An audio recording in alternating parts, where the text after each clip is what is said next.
Hey, I'm Scotty T from Your Comedy Minute. I have an absolute fantastic comedian, author, um, actor, you name it. She's got a new play coming out. I'm so happy to have her here. Julia Scotti, how are you?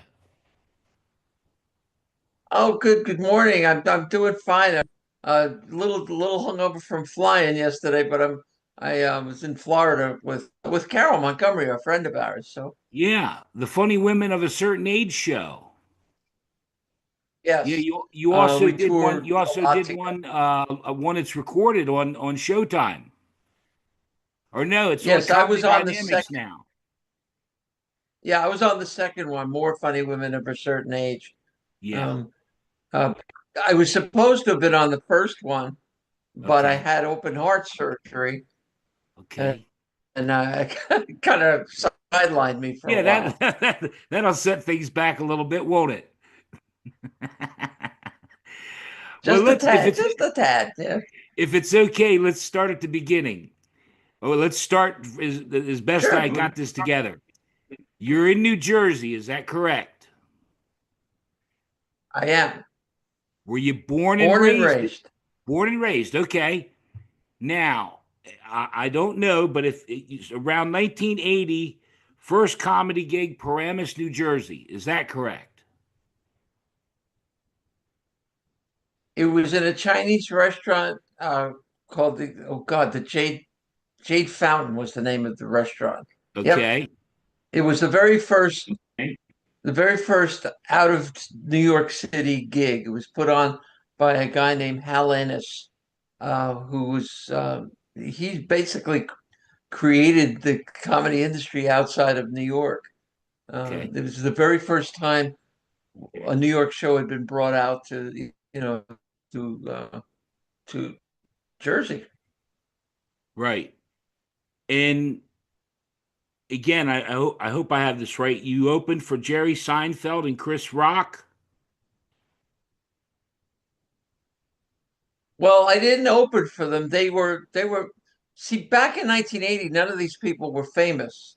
So it Okay. was just a show. And Okay. this Okay. Hal and his uh on my very first show, Jackie Marley was the host. And we had people like Seinfeld on the show, Chris Rock on the show, Eddie Murphy was on the. I mean, anybody who's anybody today probably went through the caravan in Paramus at one point. You mentioned Jackie the Joke Man Martling. Friend of mine ran his fan club. I have some autographed joke books from Jackie. Jackie's one of my oldest, dearest friends, and I he's just a sweetheart, a really nice human being. Right. I think the world of him too. You stopped then. You stopped for a while and became a teacher.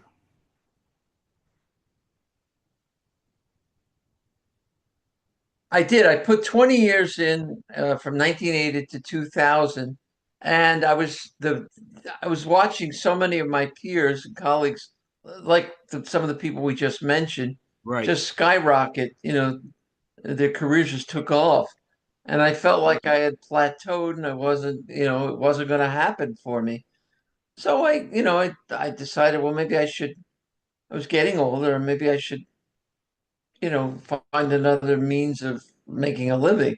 So I went back to college. I went to college. I didn't go back. I went to college and Okay. became a teacher. Yep. Right.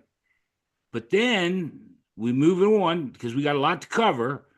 America's Got Talent, Dry Bar Comedy Special, and as I mentioned earlier, the funny women of a certain age. You come back to comedy and come back with a roar. Well, I also came back as Julia. I left as Rick Scotti Okay. and I came back as Julia Scott. Okay. So that's when ev- everything started to happen when I came back. Okay. And you also were in the movie Bros, and you won awards for something called Fabulous Seven Forever. Can you tell people about that? Right. It's an independent movie I did actually right at the end of COVID. Okay. Yeah, it was at the end. I shot it with it's an independent production. And I didn't hear from the guys for a few years, and all of a sudden this movie just showed up at festivals, Okay. and it was they started winning awards, and yeah, I got I don't know, best supporting actress in a movie, yeah. Well, and then your And own and special. Elsbeth just happened to. Well, no, no, I was going to get to now. Don't jump ahead. You're going to make me mad. Don't jump ahead. Oh, okay. All right, all right. All right. I'm just playing with you.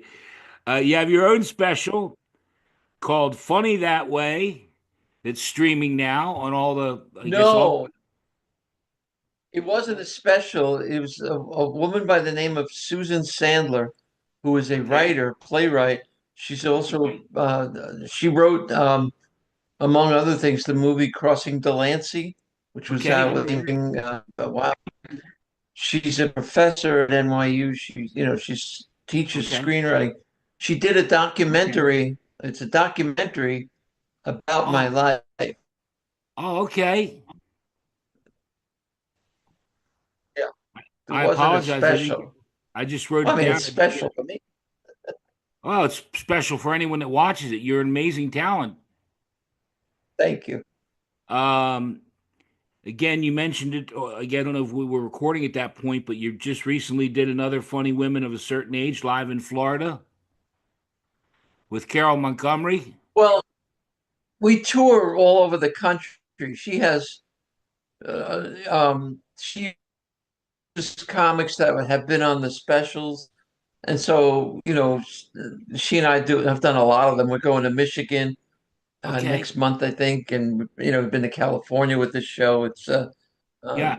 I She's just been a tremendous. Go ahead. I've had Vanessa Hollingshead on and I had Missy Hall on and I support, again, I Carol and I'm trying to support and help get as many comedians as I can on because I just love her. Yeah, she's a sweetheart. Right. She's like, we what did we give her? We gave her a new nickname over the weekend, because Go ahead. she's Go ahead. Share Carol's it with me. tough. I mean, you don't want to mess with Carol. We, Oh no, no, we no. I'm call her scared of her. Knuckles. What did you call Oh, her? don't be scared. Knuckles, like Knuckles, Oh yeah, yeah, yeah. Well, if you haven't So seen it, you have to that's watch. I told her I fought bigger girls just to get to the fight. I wasn't scared of her. Let's move on. she's a sweetie. She's wonderful. Hopefully, I got this right. April, you got a new play, your first play ever, and it's called Love in Shades. Is that correct? Tell people about that. Love and Shades, I wrote. It's interesting. It's an interesting backstory, really. I started. It was during COVID, and we were all confined to quarters, and Sure. so I just started. I was writing material. I said, all right, well, this is going to end someday, and I'm going to need. I want to write some new material, and it started out as a bit, and the more I typed it, the more I wrote, the more it grew. And finally, well, I said, Jesus, possibly could be a play. So I really explored that. I had never written a play before, and it turned out pretty good. I've written this subsequently. I've written a second one, which I'm trying to get on now. But Love and Shades is going to be the very first production. Is going to be April 4th and 5th at the Village Playbox Theater in Haddon Heights, New Jersey. So Wonderful. I don't know when this airs, but I'll try. I'll yeah, try I'm and excited. This is very I'll tell you exciting. what. I'll talk to my boss and I'll see if I can't get it on before that to try and help you out a little bit. Not Okay, that where you do you need. live? I mean, where do you live? Believe it or not, you're gonna laugh at this. Well, maybe you won't. I've been to every part of New Jersey. I am in York, Pennsylvania, Oh, I know where York is. That's a haul from Haddon Heights, though. where the men are men and the sheep are scared. But I'm pumped. There's a joke there, but I won't do it. Um, do you have a favorite show in all that you've done, and then the follow up, which is terrible, the one show that didn't go so good, that are in your memory? That I've done. Yeah, Favorite yeah. shows. No, Wow, somebody they're else all did. Tell me about somebody else. Hopefully one you did. no. I mean, I all my shows are. I love them. I mean, I love Okay. stand up so much. I love it maybe more now than when I started. So they're Okay. all favorites. Some go better than others, but the worst one Okay. in my history was back when I was back in the 1980s, I think, or 90s. I worked at an outdoor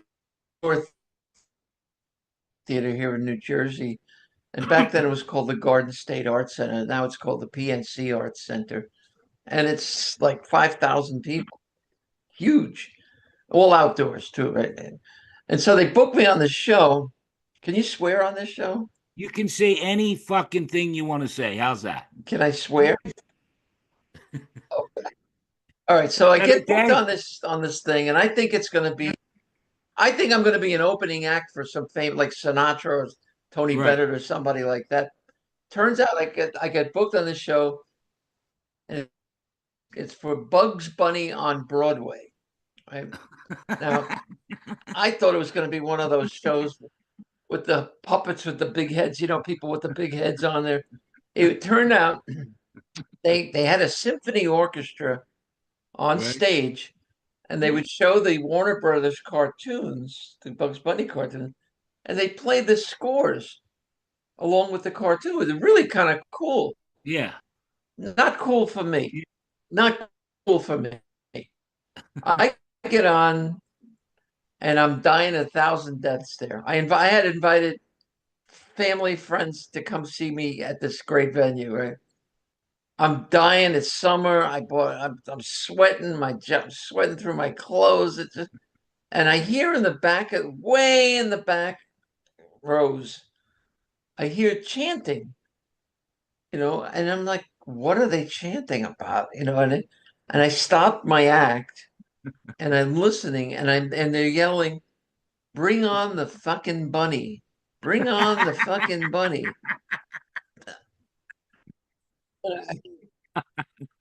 And I started laughing because to me, I agreed with them. I couldn't wait. I couldn't wait to get off. And Oh that my may have been God. the worst show I've ever. That's funny Yeah, as it was heck. horrible. It was just Oh, absolute. I'm sorry. I'm sorry you had to relive it.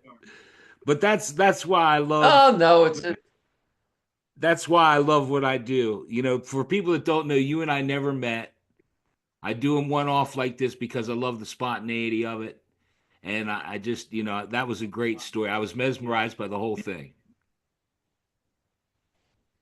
yeah. It's we. I mean, we all comics have war stories, and Right. when we all get together, we all just talk about what the hell are we doing in this business, after all these years, and Well, let and me ask you another quick question as we're doing this because you mentioned how much you love doing stand up and that but you like you mentioned you were just on the show Elsbeth, which I never watched it till last week. You were on that show, and I mentioned others, the movies and do you enjoy acting as much as comedy, or how did Elsbeth come around? Do you mind if you? I'm an well, my idiot. manager, I have a manager, so he Okay. no no no my manager gets these dailies. They show what they're casting for. And so if he sees a part that I'd be right for, he submits me. And Okay. if they want to see me, you do you tape an audition based. They send you what's called sides from the show, and Okay. it's a part of the script that you would potentially be in. Okay. And so you tape yourself doing that character, and that's how I got Elsbeth. And Wow. the answer to your question, which do I prefer? Wow.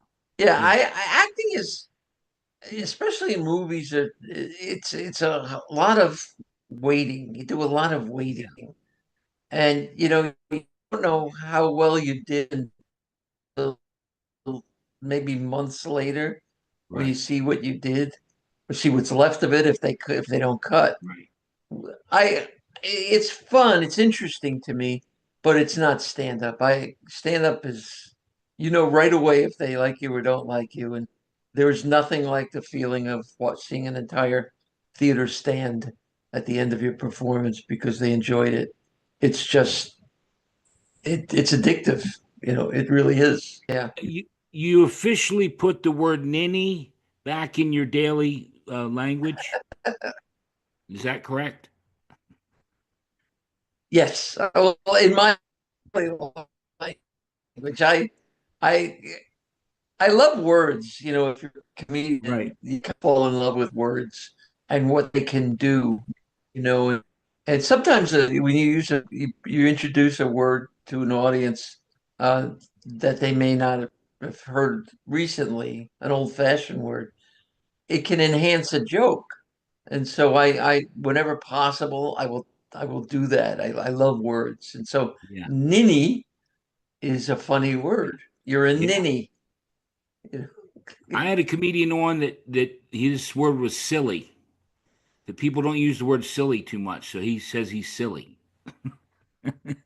They don't use the word silly. No, there's a bunch of them that people don't use, and Right. and they should. They're great words. Yeah. Well, Julia, I want to make sure that I covered everything. As I said, I want to mention on air Belinda Clear, who I interviewed her and we had a good time. And afterwards, we spoke on the phone and I asked her if she could mention some people, and she mentioned you and a batch of others that I'm trying to get on. And then I found out how much you were involved with Carol, and I'm just thankful for you giving me some of your time. Let me tell you a Belinda Clear story. Here's how much I Okay. love Belinda Clear. All right. When I first came back, when I was away from comedy for 10 years, and when I first came back as Julia, Right. I was having trouble getting people to Accept you. book me, Right. because even, huh? Yeah, and a lot of the bookers that I had worked with before didn't trust that I could still do the job. Right. As Belinda put me on a show down in Delaware, I remember it was in where was it? Wilmington. And I went down there. It was a cold, icy, rainy night on a pizza place on the corner of some street in Wilmington. And I got there, and there was, I don't know, maybe five people there. And she said, "Well, we're going to cancel the show, but I'll pay you anyway." I said, "No. As long as there are people here, they came out in this crappy weather. They deserve a show. Let's give them a show." And so I did the show and had such a good time with them. And I fell in love with Bea that night. She's become not just a great supporter, but a great friend. And I just adore her. She's a sweetheart and funny too and Yeah, talented. no, I found her to be the same way. Anything that you want to mention, I tried to cover as much as I can. If there's something I missed, or we mentioned a new play coming out. Do you have any other TV projects or anything else? Just ongoing, but if people want to find out where I'm appearing, Right. they can go to my website, juliascotti.com. And Scotty is spelled Scotti, not Yeah, not with the Y. I'm gonna So put if you go to juliascotti.com, my schedule. Julia, I'm gonna put all the links to your website, your Facebook, your Instagram, everything, so people can follow you and check you out. You're an amazingly funny lady and a great actor and author and everything else. Do you do any plumbing work? I'm Do sorry. it. I'm sorry. In my other life, I could Okay. actually, but no, not anymore. Not everything. Well, I don't know if you can do it for me or not. The show's called Your Comedy Minute, and I sent you one from Missy Hall, and you can say or do anything you want, okay? And it can go 5 minutes. You can go as long as you want. Do you have something you can do for me? Okay. When I was in my first incarnation as Rick, I was working in a club in Edgewater, New Jersey, right across the river from New York City. Back then, Right. Edgewater was sort of a seedy town. And I'm doing my act, and it's going okay. But this drunken woman, this Amazon, I mean, literally, this woman was like 6 foot something or other, big, just big. She's drunk out of her mind. She's talking to me and saying all kinds of lewd stuff that she wants to do to me while I'm on stage. And like an idiot, I said, "Okay, come on." Right? So she comes up, staggers up, and she's so big, I don't want to mess with her, right?